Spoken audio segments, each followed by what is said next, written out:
Bismillahirrahmanirrahim. Alhamdulillahirabbil alamin. Hamdan katsiran thayyiban barakan fih kama yuhibbu rabbuna wa yarda. Allahumma shalli wa sallim wa barik ala sayyidina Muhammadi wa ala ali sayyidina Muhammad.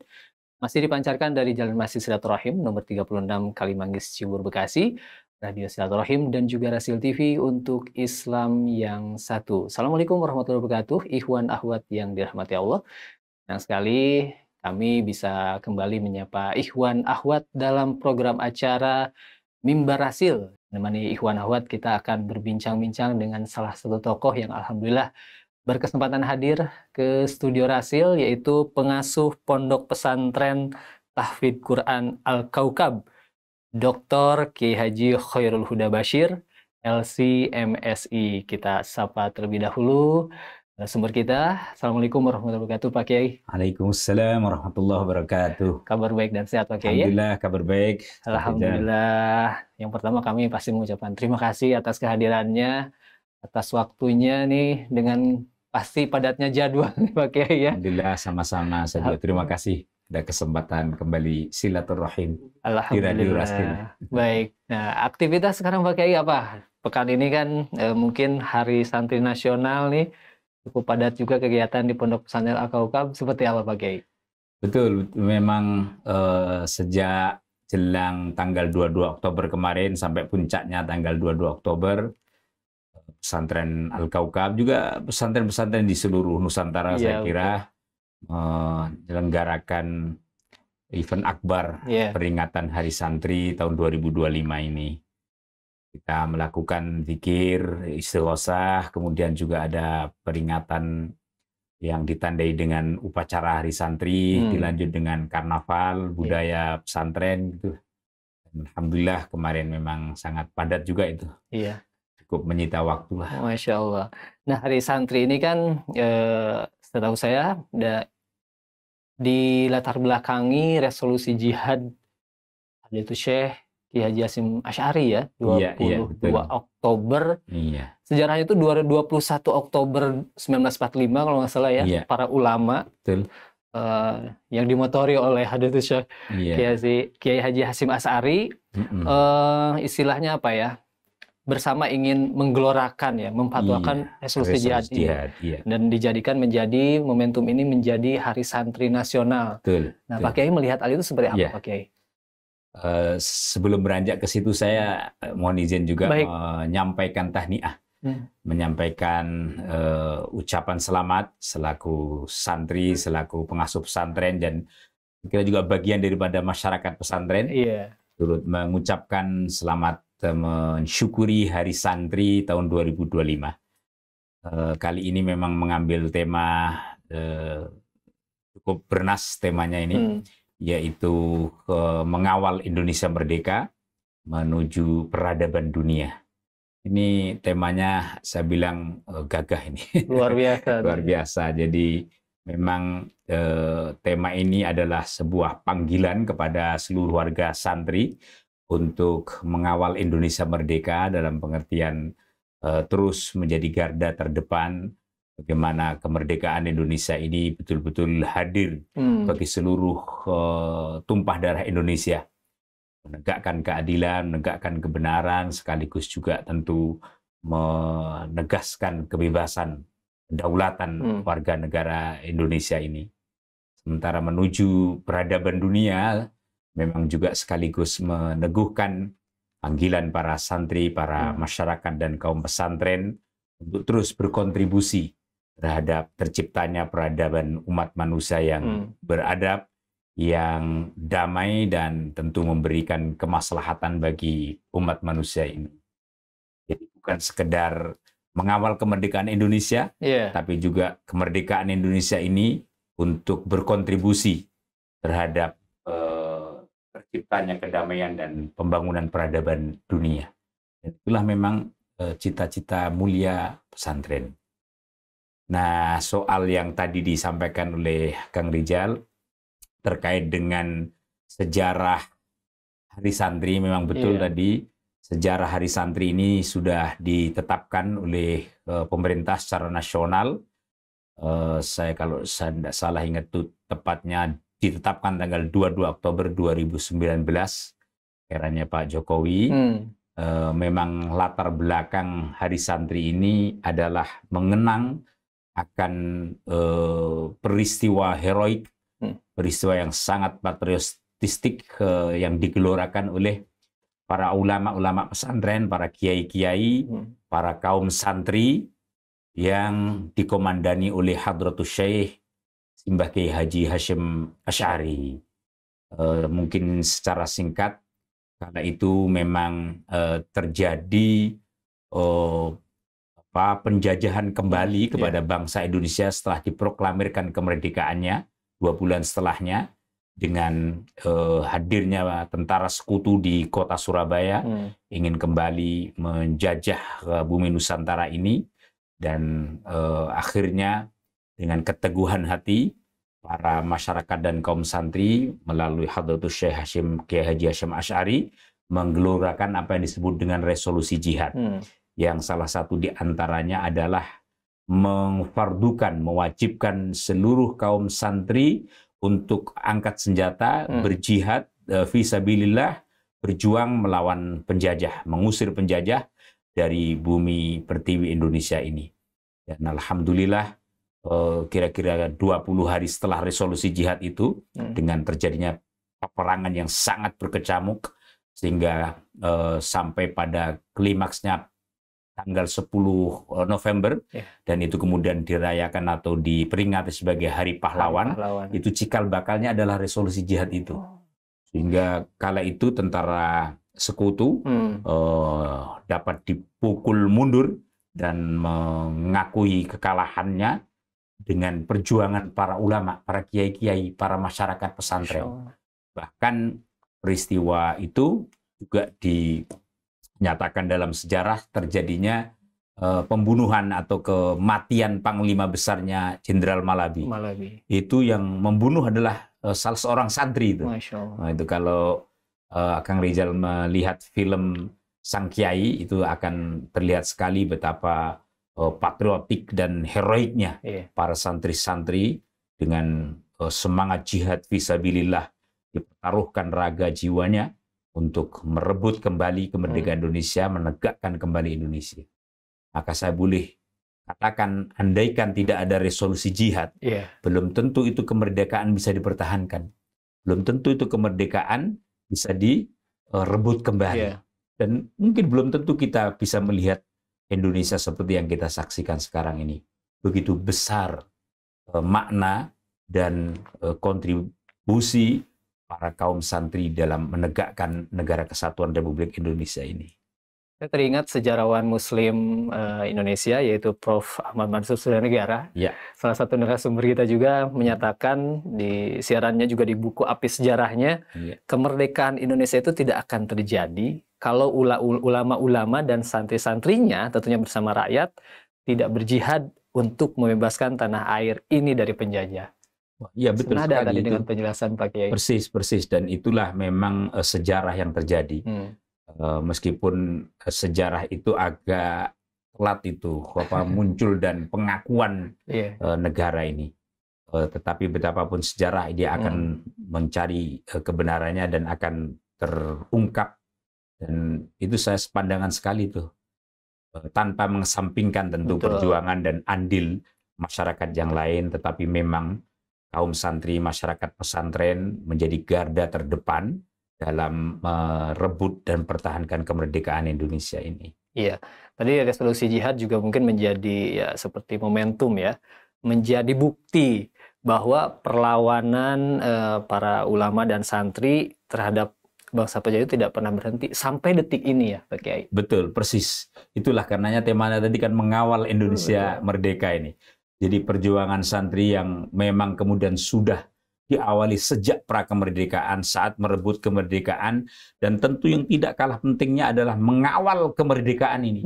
Karena itu para masyarakat santri harus betul-betul menegaskan dirinya bagaimana mengawal kemerdekaan Indonesia itu sesuai dengan cita-cita luhur para founding fathers, para ulama, para kiai-kiai, untuk menegakkan Republik Indonesia ini demi terciptanya sebuah bangsa yang bermartabat, yang adil dalam kemakmuran, makmur dalam keadilan, yang terus menegakkan syariat Allah Ta'ala di bumi Nusantara ini. Iya.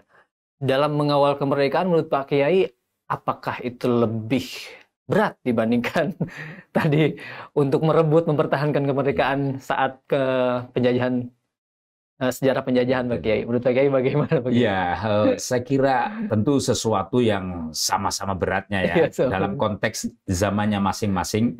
Kala itu memang peperangan secara fisik, dan itu juga tidak kalah beratnya, harus mengorbankan jiwa, raga, nyawa satu-satunya, harta dan seterusnya, sesuatu yang butuh pengorbanan dahsyat. Tetapi begitu juga bahwa mengisi kemerdekaan adalah sesuatu yang tidak kalah pentingnya, karena mempertahankan, mengembangkan, dan mengawal kemerdekaan ini adalah sesuatu yang memang membutuhkan segala daya dan upaya, dan juga pengorbanan. Karena itu kita masyarakat Indonesia keseluruhan, terutamanya para warga santri, harus betul-betul menghayati, memahami akan makna dan pesan serta amanah mengawal kemerdekaan Indonesia ini.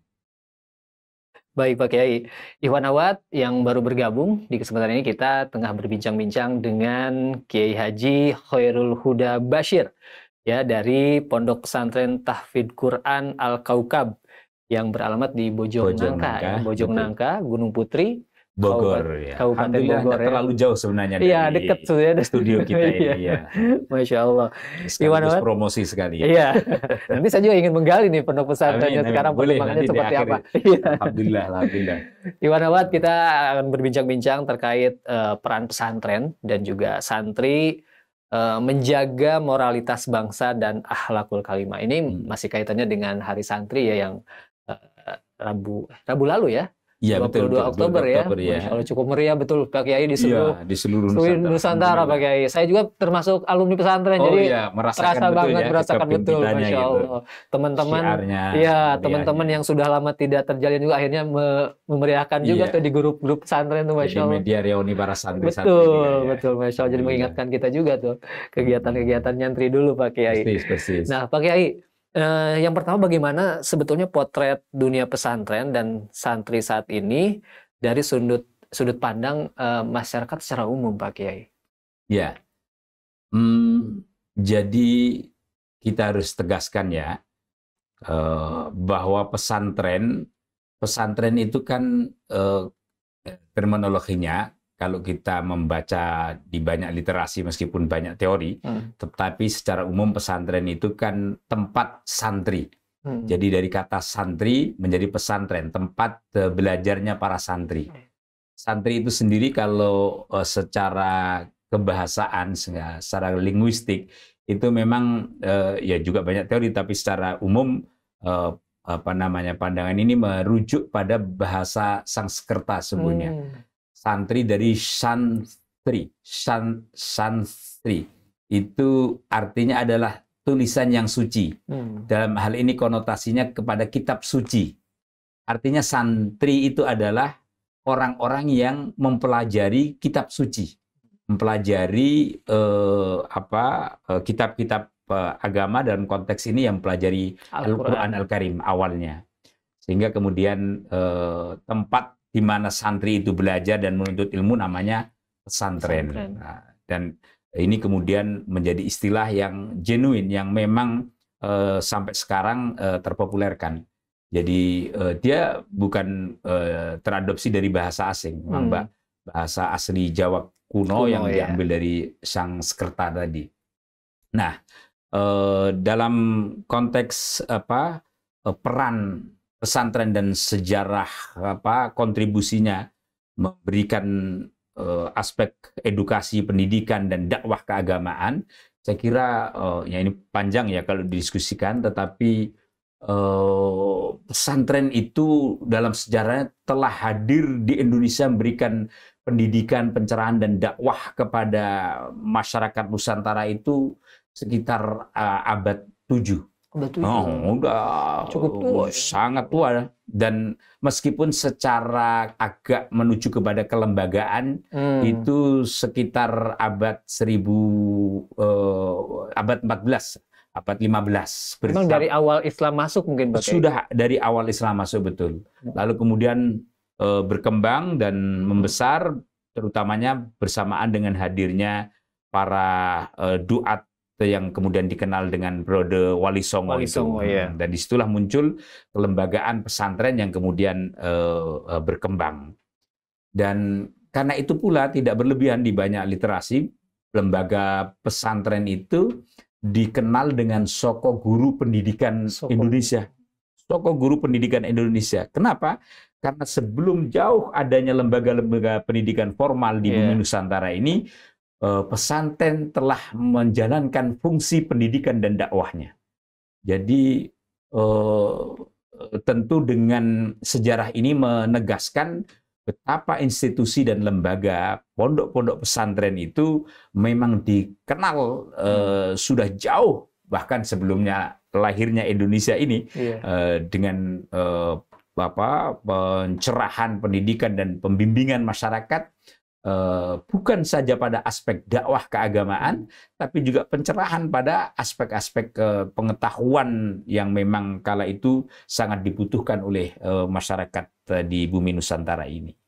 Pak Kiai melihat bagaimana pesantren dari zaman ke zaman, tentunya tadi kan dari zaman awal masuknya Islam, kemudian dibentuk kelembagaan, kemudian kita melihat dulu pesantren, istilahnya pesantren tradisional lah.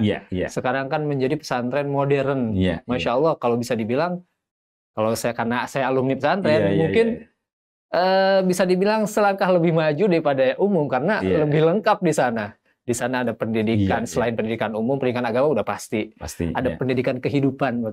Bagaimana kita dididik untuk mandiri, dan sebagainya. Bagaimana Pak Kiai melihat hal itu? Betul sekali. Memang dinamikanya pesantren itu demikian luar biasa. Karena itu kalau kemudian kita memotret ke dunia pesantren, tentu tidak kemudian hanya sepotong saat ini saja, tapi perjalanan yang sudah sangat panjang. Dan itu sangat dinamis sekali. Mulai tadi disebutkan ada pesantren salaf, pesantren-pesantren tradisional, yang saya sendiri sempat mengalami nih fase-fase peralihan dari salaf ke pesantren khalaf, pesantren asriyah, pesantren modern. Dan sekarang juga ada istilah kombinasi pesantren salaf dengan khalaf.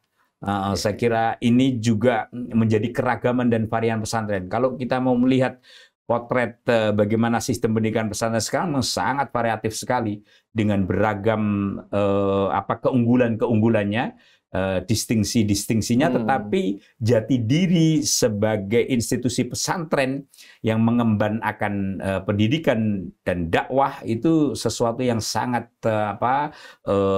melekat di institusi pesantren itu sendiri. Kita juga tahu, maka saya sering mengistilahkan pesantren itu, kalau dalam istilah wiridnya para santri itu ada wirid Ratib Al-Haddad misalnya, yang disebut Al-Hisnul Hasin itu. Maka lembaga pesantren itu sebenarnya Al-Hisnul Hasin, bentengnya, benteng yang sangat kokoh bagi moralitas dan peradaban bangsa Indonesia ini. Saya mungkin tidak bisa membayangkan, betul, di Indonesia ini dengan segala dinamikanya, itu kalau kemudian tidak ada intervensi lembaga pesantren di dalam mengawal pendidikan, moralitas, dan peradaban Indonesia ini. Alhamdulillah dengan jangkar pesantren yang saya sebut bentengnya, benteng, core of the core-nya moralitas bangsa ini, kita relatif sebagai bangsa yang dikenal, bangsa yang santun, bangsa yang ramah, bangsa yang beradab, bangsa yang memiliki moralitas dan keadaban yang sangat tinggi. Ini hemat saya karena kontribusi besar dari proses-proses pendidikan dan dakwah dunia pesantren. Iya. Pak Kiai, kalau di pesantren Al-Kaukab sendiri, Pak Kiai, tadi kita berbicara mengenai istilahnya resolusi jihad lah, jihad yang sesungguhnya melawan para penjajah. Nah, bagaimana di pondok pesantren, khususnya di pondok pesantren Pak Kiai menanamkan semangat jihad fisabilillah, tentunya dalam segala bidang, Pak Kiai. Ini kan tentunya jadi bekal tersendiri untuk para santri nih. Salah satunya cinta terhadap tanah air, kemudian juga untuk pribadinya sendiri bagaimana memajukan bangsa nantinya, Pak Kiai? Ya. Seperti apa, Pak Kiai? Pertanyaan yang bagus sekali nih, Kang Rizal. Saya kira betul, jihad fisabilillah dalam maknaan yang luas itu memang konteksnya harus sangat dinamis dan memang disesuaikan dengan kebutuhan dan tantangan zaman yang dihadapi oleh umat Islam. Betul. Kala itu prakemerdekaan saat-saat zaman penjajah, jihad fisabilillah memang harus dimaknai kita melawan secara fisik, berperang, bertempur, mengangkat senjata. Betul. Kalau nggak ada senjata ya bambu runcing waktu itu kepada para penjajah yang memang ingin mengkooptasi dan menguasai bumi Nusantara ini. Nah, jihad fisabilillah dalam konteks mengisi kemerdekaan bagi para santri sekarang tentu konteksnya berbeda. Jihad kita sekarang ini adalah ya melawan keterbelakangan, melawan kebodohan, melawan kemiskinan, dan melawan hal-hal yang memang sebagian besar kaum santri ternyata masih terbelakang dan tertinggal. Kita harus akui betapapun dengan segala kontribusi dan jasa besarnya masyarakat pesantren untuk Republik Indonesia ini, untuk NKRI ini, tetapi sebagian masyarakat bahkan mungkin boleh dibilang mayoritas masyarakat pesantren masih banyak yang hidup di pinggiran ini, yang belum mampu untuk menjadi pemain yang handal untuk mengisi kemerdekaan ini. Meskipun alhamdulillah belakangan memang sudah mulai santri-santri itu masuk di berbagai lini, mulai dari kalangan birokrasi, politisi, kemudian tentara, polisi, ekonom, pengusaha, dan seterusnya sudah. Hatta kita kenal lah beberapa pemimpin-pemimpin bangsa, tokoh-tokohnya dari pesantren. Tapi memang patut dicermati dan disadarkan oleh kita semua bahwa sudah amat sangat dibutuhkan santri-santri itu menjadi fa'il, bukan maf'ul, menjadi subjek, bukan objek dalam hal mengisi kemerdekaan ini. Karena itu santri, sebagaimana pengalaman di pesantren Al-Kaukab, kami memang siapkan sebagai orang-orang yang kelak mampu memberikan kontribusi dengan segala skill, pengetahuan, dan kompetensi yang dimiliki. Pesantren saya kira hampir sama, tidak hanya mencetak seorang ahli agama, seorang ulama, seorang kiai saja. Kalau itu insya Allah memang secara otomatis itu menjadi dasar-dasar dan bekal tujuan utamanya. Tetapi tidak sebatas itu, dan memang telah terbukti belakangan dengan banyaknya dinamika dan tantangan yang dihadapi ke masyarakat yang semakin kompleks ini, sehingga kurikulum dan sistem pendidikan pesantren sekalipun memang sudah mengalami penyesuaian, mengalami adaptasi. Sehingga di pesantren itu ada pesantren agrobisnis, pesantren entrepreneur, pesantren yang sangat mengedepankan tentang kewirausahaan. Selain tentu basically-nya tidak ditinggalkan sebagai jadi diri pesantren, yaitu untuk mencetak orang-orang yang mutafaqih fiddin. Tetapi orang yang mutafaqih fiddin bukan berarti kemudian harus menjadi seorang kiai misalnya, seorang ulama dalam konteks ustadz semata yang menggeluti, membidangi bidang-bidang keagamaan, tapi kepada semua sektor kehidupan. Dan itulah sesungguhnya jihad fisabilillahnya para santri di era mengawal kemerdekaan Indonesia yang kita cintai ini. Baik, Pak Kiai, kemudian bagaimana pesantren, bagaimana kita ketahui sama-sama dari masa ke masa kan bisa diri sederhana gitu, tanpa ada apa istilahnya, mungkin bantuan dari pemerintah kalau dulu gitu Pak Kiai, tapi memiliki rasa tanggung jawab yang besar terhadap bangsa ini Pak Kiai, terhadap terhadap sosial. Kemudian kita melihat juga kan, jadi pesantren itu tidak hanya sekedar lembaga pendidikan gitu. Betul. Dengan kesadaran itu dulu bisa merebut kemerdekaan, mempertahankan kemerdekaan, dan sekarang mengisi kemerdekaan. Seperti apa Pak Kiai? Persis sekali pertanyaan ini juga. Saya ingin tadi agak sedikit lupa saya masukkan. Ya, silakan, Pak Kiai. Betapa sesungguhnya doktrin atau ajalan pesantren, dan ini yang menjadi distingsi dari lembaga-lembaga pendidikan lain, yaitu terkait dengan hubbul watani minal iman. ini menjadi doktrin ajaran yang distintif bagi pesantren. Dan mungkin bisa jadi kita nggak temuin di lembaga-lembaga lain. Cinta tanah air. Cinta kepada tanah air. Karena itulah resolusi jihad dulu digelorakan dari kaum santri. Dan ini sampai sekarang membekas dan memberikan impact yang luar biasa bagi jati diri dan karakter santri.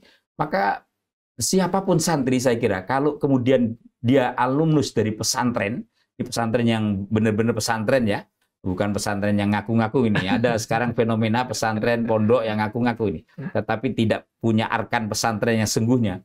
Itu pasti dia akan mencintai tanah air. Dia akan kuat sekali hubungan emosionalnya dengan tanah air. Di sini di bumi dipijak, di sini langit dijunjung, itu sesuatu. Makanya sampai muncul istilah hubbul watan minal iman. Itu bukan hadis itu. Bukan juga ayat Quran, itu adalah makalahnya para ulama, para kiai-kiai pesantren. Konon ini termasuk yang mempopulerkan adalah Al-Maghfurlah Al-Mukarram Kiai Haji Wahab Hasbullah, sampai kemudian menjadi lagu-lagu yang sering dikeluarkan. Apa ya, lal waton ya lal waton ya lal waton, itu hubbul waton minal iman dan seterusnya itu. Jadi ini saya ingin tegaskan. Nah, kaitannya bahwa sekarang memang pesantren harus betul-betul responsif dan mengikuti bagaimana perkembangan dan tuntunan zaman. Memang betul bahwa saat ini pesantren bukan sebagai lembaga pendidikan ansih. Kalau kita mengacu ke Undang-Undang Pesantren ya, Undang-Undang Pesantren nomor 18 tahun 2019, itu 1 tahun kalau saya tidak salah setelah diresmikannya Hari Santri. Kemudian diikuti dengan munculnya Undang-Undang Pesantren. Di situ lembaga pesantren diberikan mandat atau amanah 3 hal yang amat utama, yaitu pesantren sebagai institusi yang berfungsi pendidikan, kemudian berfungsi sebagai dakwah, dan yang ketiga sebagai pemberdayaan masyarakat. Ini sebenarnya sejak dulu sudah dimainkan peran ini dan dilakukan dengan sangat sinergis di institusi pesantren. Tapi rekognisi ini, pengakuan ini dalam konteks peraturan dan undang-undang, lalu kemudian ditegaskan kembali. Karena itu pesantren tidak boleh lepas dari 3 fungsi utama ini, yaitu fungsi pendidikan, fungsi dakwah, dan fungsi pemberdayaan masyarakat. Karena itu dalam konteks dakwah misalnya, pesantren menjadi jangkar dan pemantik pengawal terdidiknya anak-anak bangsa ini memiliki akhlak karimah, akhlak yang mahmudah. Itu sesuatu yang sangat dipentingkan di dunia pesantren. Bahkan istilahnya ada istilah yang sering dikenal di dunia pesantren, al-adab qabla al-ilmi. Etika sebelum pengetahuan, meskipun itu seiring sejalan, tetapi memandang begitu pentingnya akhlak. Pada saat yang sama, pesantren juga punya fungsi melakukan pemberdayaan masyarakat. Ini jangan sampai ditinggalkan ini. Fungsi ketiga ini. Jadi betapa institusi-institusi pesantren memang dari dulu telah memberikan pencerahan, pendampingan, bimbingan kepada masyarakat dan masyarakat secara luas, bagaimana mereka terberdaya. Bukan saja pada aspek pengetahuan keilmuan, bukan juga pada sebatas aspek keagamaan dan dakwah, tapi pada aspek-aspek sosial dan ekonomi. Maka pesantren itu sekarang luar biasa dalam konteks jejaringnya dengan masyarakat secara luas. Dalam konteks apa? Memang mandat pesantren, mandat yang dari dulu sudah diperankan dan ini kemudian direkognisi oleh regulasi, yaitu melakukan pemberdayaan kepada masyarakat, baik aspek sosial maupun ekonominya. Dan itulah memang saya kira salah satu di antara distingsi lain ya, institusi pesantren di tengah-tengah masyarakat. Maka mohon maaf ya, jangan melihat pesantren itu sepotong-potong, apalagi hanya sekedar ngelihat video, apalagi hanya sekedar ngelihat potongan testimoni orang sebagainya. Kita bisa menjelaskan pesantren dengan segala komprehensivitas yang ada di dalamnya itu harus melalui penghayatan panjang. Bahkan menurut saya harus melalui pengalaman secara langsung. Betul. Baru kita bisa melihat pesantren itu secara komprehensif. Memaknai secara utuh. Memaknai secara utuh. Jadi apa namanya, kalau ada sebagian suara-suara sumbang, sinisme dan hanya sensasi belakangan ini, termasuk yang isu belakangan kemarin terkait dengan salah satu televisi nasional swasta itu, saya kira itu perilaku yang gegabah itu, yang saya hakul yakin para penulisnya, pelakunya nggak ada yang mengenal pesantren itu, dan bahkan nggak pernah ada yang mencium pesantren itu. Maka salah sama sekali apa yang dipersepsikan dan yang dinarasikan dalam televisi swasta kemarin. Maka ya wajar kalau kemudian menimbulkan protes yang sangat keras. Karena memang bukan hanya tidak sesuai, tetapi itu bertentangan sama sekali dengan tradisi dan budaya yang sesungguhnya yang ada di pesantren. Iya, mengenai hal ini Pak Kiai, saya teringat dari salah satu tulisan Pak Kiai meneguhkan pesantren sebagai model pendidikan berbasis cinta dan ekoteologi nih Pak Kiai. Betul. Mungkin bisa sedikit di-sharing kepada pendengar nih Pak Kiai dan pemirsa. Iya. Saya memang sengaja kemarin itu ingin menulis satu tulisan gitu yang menjadi refleksi memperingati Hari Santri 2025 ini, sekaligus ingin turut serta memperkuat, menegaskan apa yang telah menjadi kebijakan pemerintah melalui Kementerian Agama yang saat ini menggaungkan tentang pendidikan berbasis kurikulum berbasis cinta, KBC kalau saya tidak salah, kurikulum berbasis cinta. Dan kemudian pada saat yang sama juga melakukan kebijakan penguatan ekoteologi. Dan ini saya kaitkan dengan model dan sistem pendidikan pesantren yang sudah berjalan selama ini. Jadi sebelum Kementerian Agama melalui Menteri Agama sekarang menggaungkan tentang kurikulum berbasis cinta sekaligus ekoteologi, itu sesungguhnya praktek itu telah banyak dilakukan di dunia pesantren. Maka saya ingin bercerita bagaimana meneguhkan konsep ini dengan praktek yang sudah berjalan di pesantren, termasuk saya contohkan pesantren Al-Kaukab di tempat saya. Alhamdulillah pesantren Al-Kaukab itu pesantren yang sekarang ditegaskan sebagai diapresiasi oleh pemerintah sebagai pesantren adiwiyata tingkat provinsi. Sebentar lagi insya Allah mungkin nanti akan diikutkan ke nasional. Pesantren adiwiyata itu salah satu khasnya adalah pesantren yang ramah dengan lingkungan, pesantren yang sehat lingkungan.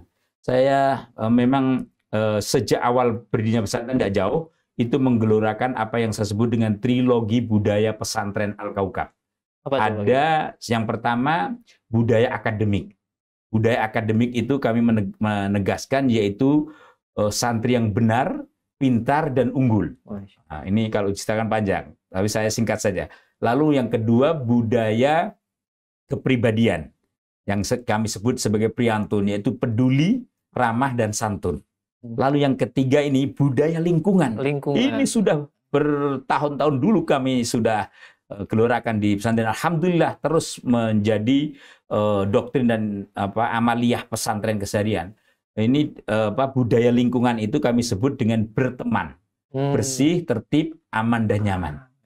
Salah satu yang mungkin jarang diikuti oleh pesantren-pesantren lain, mohon maaf ini, kami itu memang di pesantren Al-Kaukab sholat fardu, sholat maktubah itu wajib berjamaah di masjid.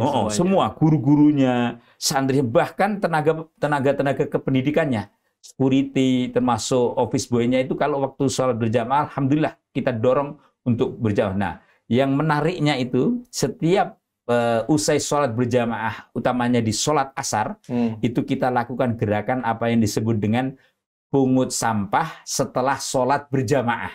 Dalam ini sholat asar saja memang. Tetapi itu setiap hari.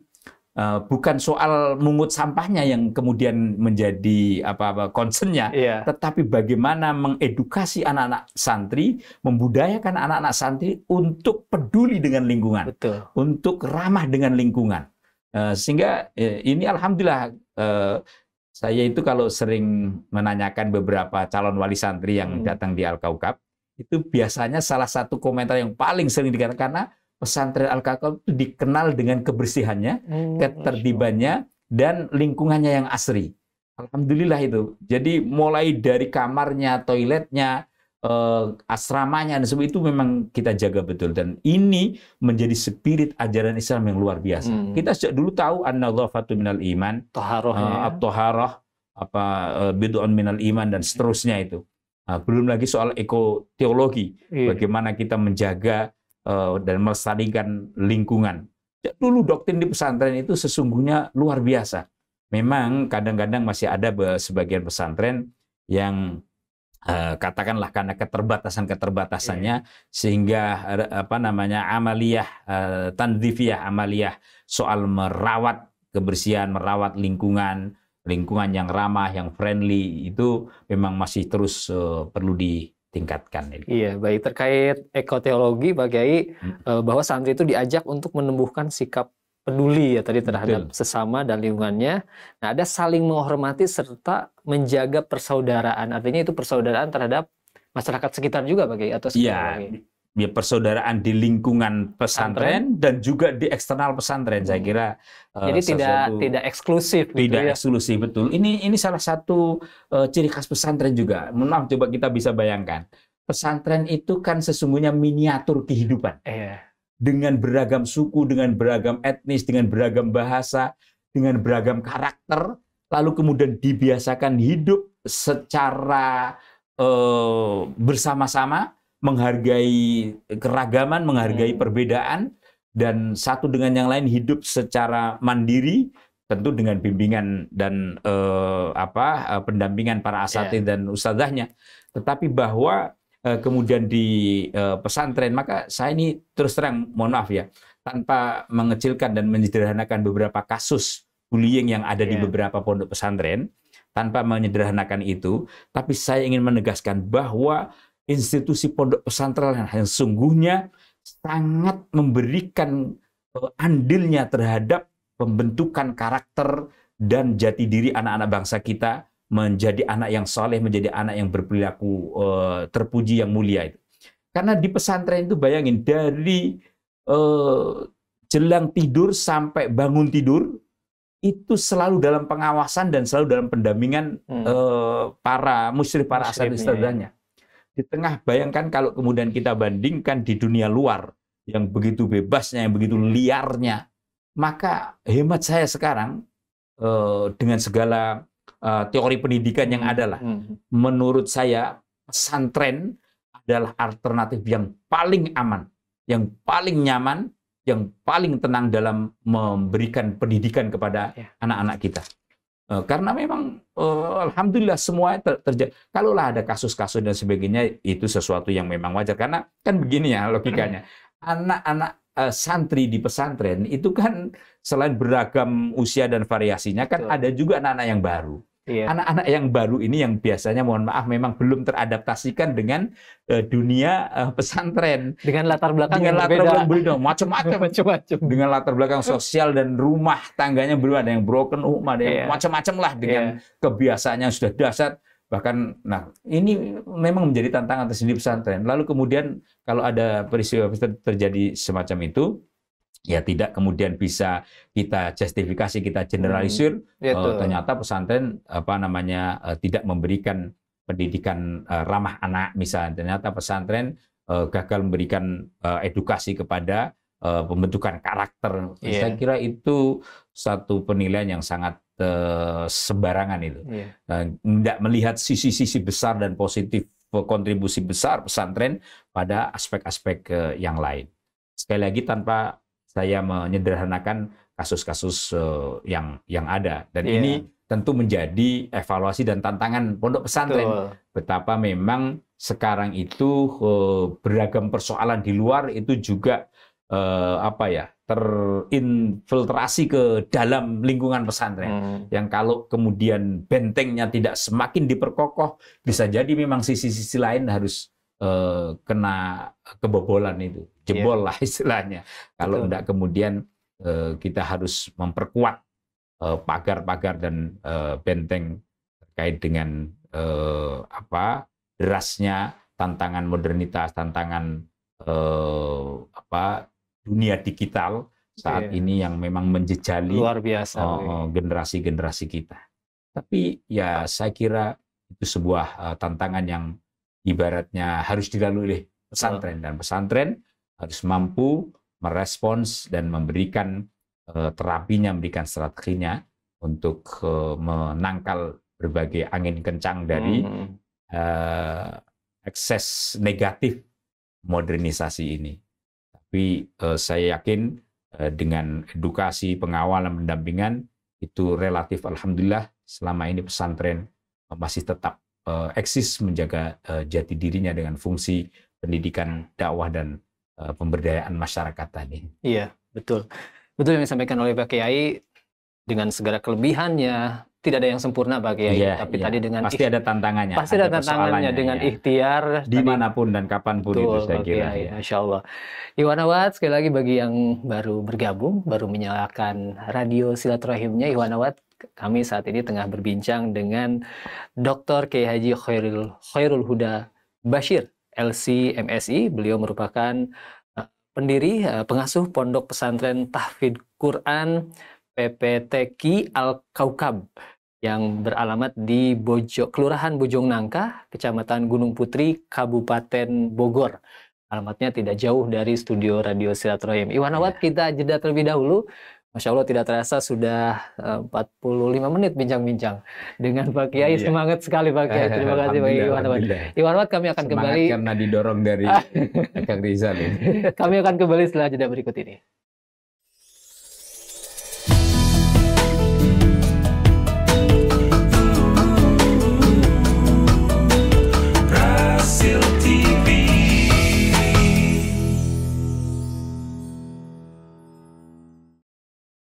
Terima kasih Iwanawat yang dirahmati Allah, masih menyimak program acara Mimbar Hasil. Kita tengah berbincang dengan pengasuh Pondok Pesantren Tahfidz Quran Al-Kaukab Bojong Nangka, Gunung Putri, Kabupaten Bogor, yaitu Dr. Kiai Haji Khairul Huda Bashir, LCMSI. Dan mungkin Iwanawat sudah tidak asing lagi dengan beliau karena beberapa kali juga berbagi ilmunya di Rasil. Tapi alhamdulillah dengan berbagai kesibukannya beliau masih menyempatkan diri ke Rasil. Alhamdulillah. Tadi kita sudah bincang-bincang bagaimana peran pesantren, peran santri menjaga moralitas bangsa dan juga akhlakul karimah. Dijelaskan tadi bagaimana perjalanan juga latar belakang, ada peringatan Hari Santri Nasional. Latar belakangnya juga penentuan tanggalnya itu dari resolusi jihad yang cukup monumental lah, menggerakkan santri, ulama dan juga masyarakat secara umum untuk memukul penjajah yang kembali menjajah Indonesia ya, meskipun sudah diproklamirkan saat itu Pak Kiai. Dan tadi Pak Kiai menjelaskan dari 22 Oktober itu puncaknya 10 November menjadi hari pahlawan. Masya Allah, heroik sekali. Jadi nggak ada hari pahlawan kalau udah ada hari santri itu. Betul. Setuju sekali Pak Kiai itu. Masya Allah, luar biasa. Nah Pak Kiai, mungkin ada satu lagi pertanyaan mengenai bagaimana menjadi teladan hidup yang mengajarkan kejujuran, kesederhanaan, dan kasih sayang. Bagaimana memahami tradisi takzim kepada guru atau kiai di pesantren hingga melahirkan etika sosial yang memang banyak yang salah menafsirkan, yang kemarin cukup gaduh juga ya Pak Kiai. Bagaimana Pak Kiai? Di Kang Rizal ini orang menghayati sekali. Dulu di pesantren kan? Ketahuan. Nah, dari pertanyaan-pertanyaannya itu memang nyambung sekali dengan tradisi pesantren. Jadi soal ta'zim kepada guru, ta'zim ini kan memuliakan. A'dhama yu'azzimu ta'zim, supaya masyarakat paham ini. Memuliakan ustaz, guru, pengasuh, kiainya. Ini memang menjadi bagian ajaran, bahkan doktrin di pesantren. Dan hanya orang-orang yang pernah di pesantren lah yang bisa menghayati dan bisa menjelaskan menurut saya. Jadi itu bukan tradisi feodal, bukan tradisi yang kemudian dianggap kuno gitu ya. Iya. Sungguhnya ini asasnya juga dari ajaran Islam itu sendiri. Tradisi mencium tangan seorang guru, menghormati yang sangat luar biasa kepada kiai, itu persis dengan apa yang diajarkan Rasul pada zamannya para sahabat-sahabat. Itu banyak sekali kalau kita mau lihat hadis tentang sunnahnya, mencium seorang ulama, mencium tangannya seorang ulama, memuliakan seorang ulama. Betapun karena ulama adalah warasatul anbiya. Para sahabat bukan hanya sekedar mencium tangan, mencium badan, bahkan mencium kaki Nabi pun ada itu hadisnya dalam konteks memuliakan seorang rasul. Nah, hal-hal semacam ini memang diajarkan di pesantren sebagai bagian daripada penguatan etika, adab, dan akhlak. Kalau kita ngaji di pesantren itu ada kitab-kitab akhlak yang luar biasa, yang memang hanya di pesantren diajarkan itu. Ada kita kenal misalnya Ta'limul Muta'allim, ada kitab Al-Akhlaq lil Banin, Al-Akhlaq lil Banat, misalnya juga ada kitab apa itu Mau'izatul Mu'minin misalnya. Ada kitab yang agak besarnya lagi Ihya Ulumuddin. Ada lagi misalnya kitab Al-Hikam yang penuh dengan makna dan hikmah luar biasa. Itu semua adalah kitab-kitab yang memang mengajarkan tentang akhlakul karimah. Itu Masya Allah kalau jadi dalam konteks ini memang dunia pesantren itu hemat saya adalah betul-betul menjadi benteng moral bangsa ini melalui proses doktrinisasi dan ajaran keagamaan yang kemudian membentuk pribadi-pribadi yang santun, pribadi-pribadi yang memiliki akhlakul karimah, yang itu kemudian terekspresikan, terejawantahkan, tersosialisasikan di tengah-tengah masyarakat saat mereka telah mengalami dan mengenyam di dunia pesantren.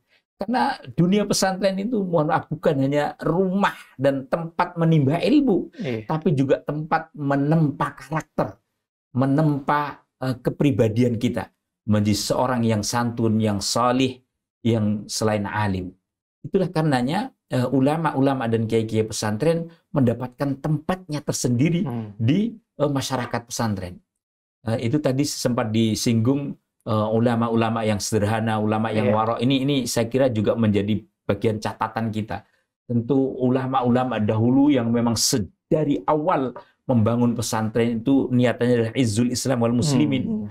Karena itu biasanya kalau orang disebut ulama atau dalam istilah pesantren kiai itu setidaknya punya apa ya? Punya sifat, punya watak ciri khas. Pertama pasti faqihan. Orang yang faqih, orang yang alim, orang yang memang menguasai ilmu-ilmu agama. Yang kedua biasanya adalah waraan. Waraan itu wirai. Wara, zahid, orang yang hidupnya sederhana. Orangnya yang memang merasa cukup dan tidak, bahasa ini apa ya, tidak terkontaminasi dengan glamornya kehidupan duniawi. Tidak ada hubbud dunia yang berlebih dalam dirinya. Lalu yang ketiga biasanya seorang kiai yang memang selalu diajarkan, dan inilah sifat khasais mereka itu mampu menjadi qudwah hasanah, menjadi role model kebaikan dan inspirasi kebaikan-kebaikan bagi santrinya.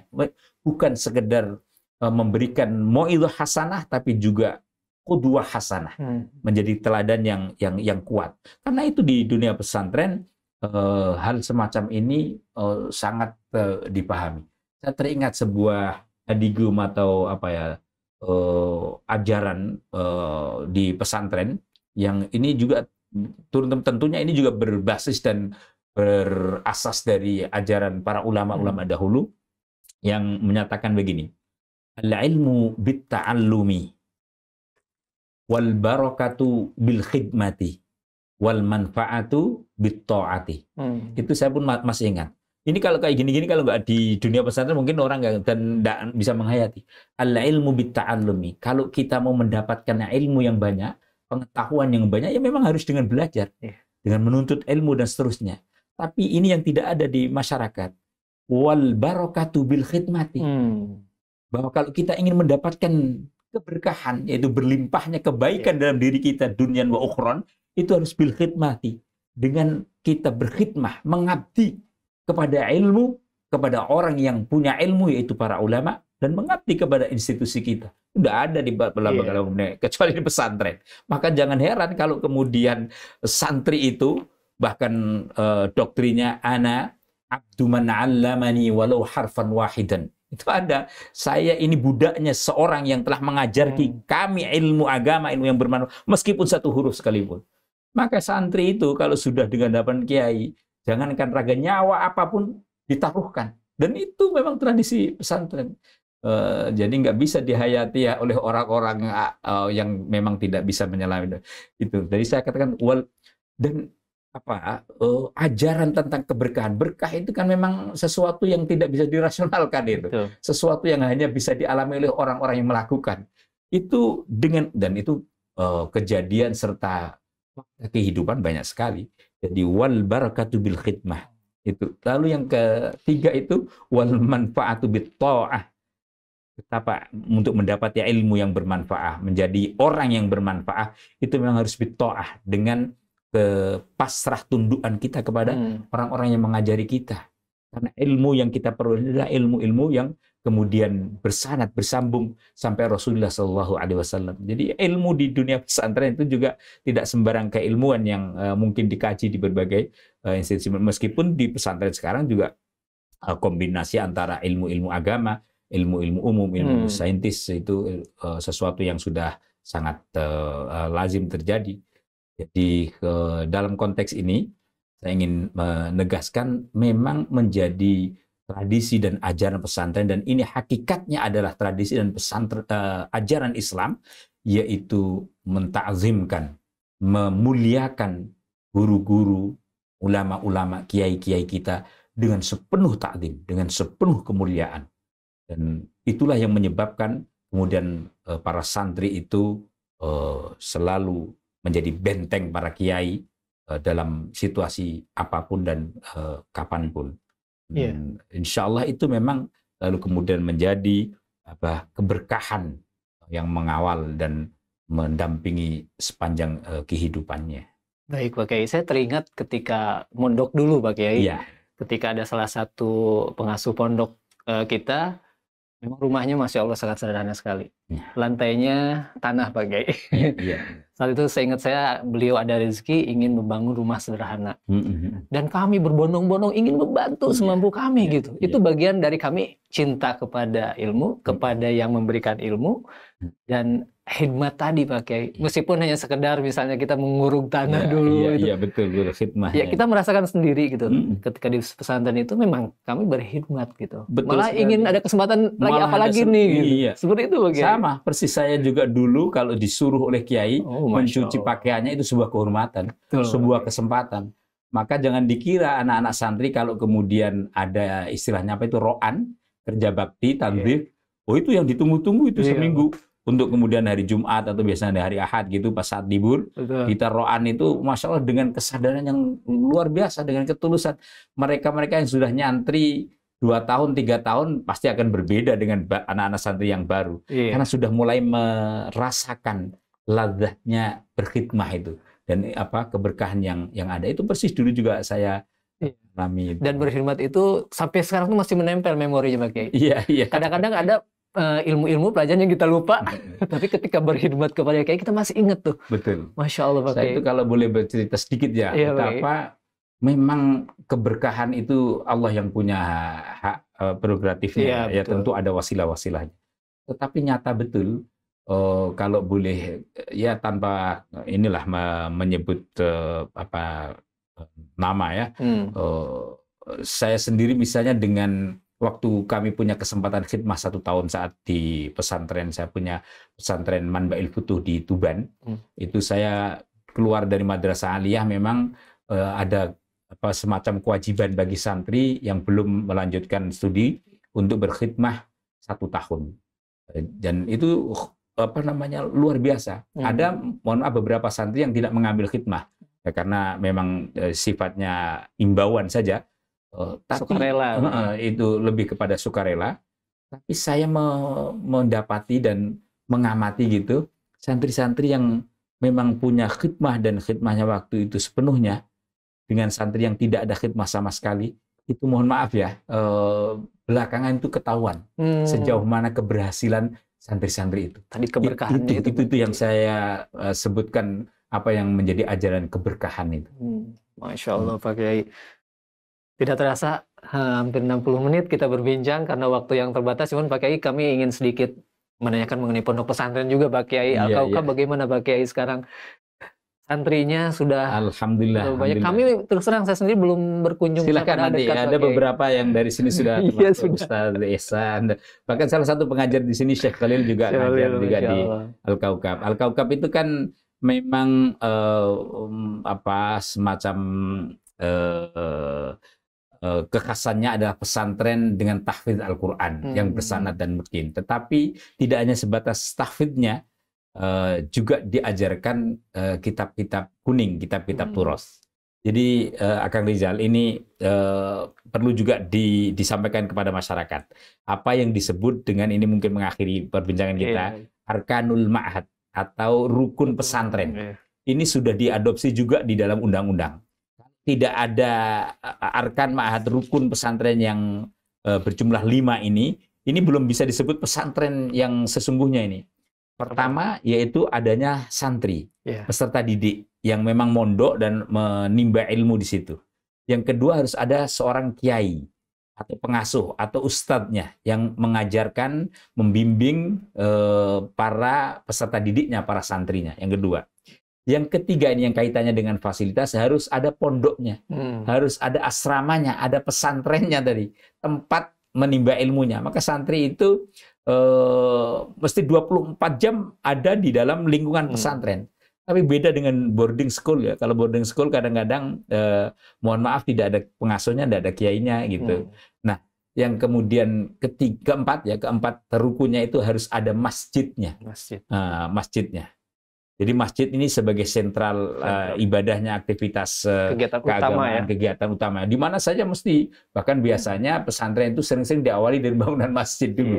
Nah, yang kelima, arkan atau rukun pesantren yang harus ada, itu adalah kajian kitab kuningnya.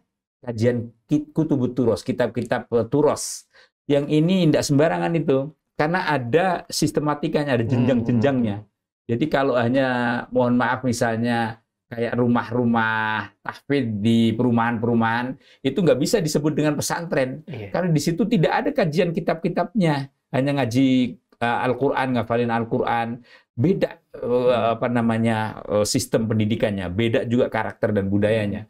Jadi sekarang kan banyak yang menjamur rumah-rumah tahfidz Al-Quran. Itu jauh dengan praktek-praktek pendidikan di pondok pesantren.